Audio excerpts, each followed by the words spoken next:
After soaking the cane for 8 to 10 hours, the next step is to cut the pieces to 120 millimeters. Use the measurement guide when cutting to ensure that each piece of cane is the correct length. The grain for most pieces will not be straight for the entire length, so examine each one carefully to determine which portion to save and which to cut away. For example, this piece curves toward the end. Cutting this part away will leave enough length for the reed and will ensure a more consistently straight grain.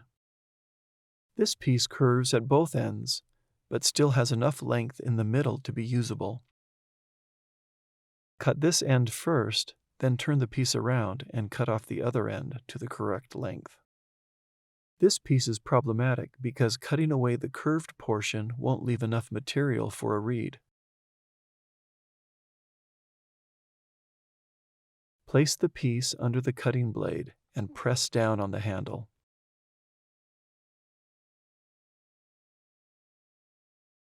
Put the trimmed cane back into the water to continue soaking until you are ready for the next step. Gouging shaves away thin strips of material from the concave side of the cane.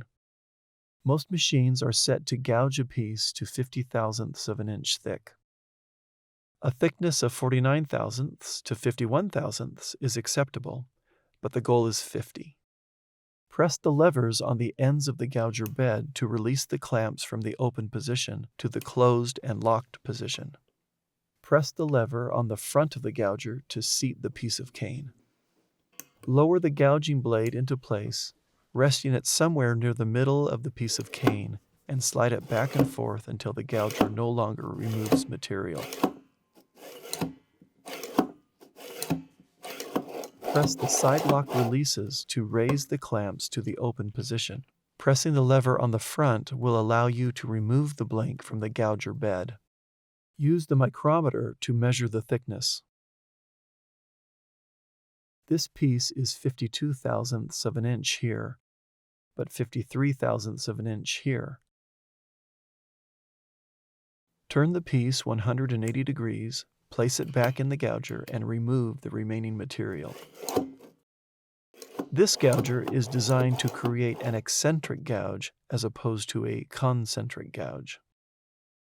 A concentric gouge has a uniform thickness across the width of the cane. A reed made with an eccentric gouge will be thicker in the middle of the cane and will taper from the center to the edges. An eccentric gouge is typically desirable because it removes more of the soft pulp from the sides of the cane, leaving the harder material.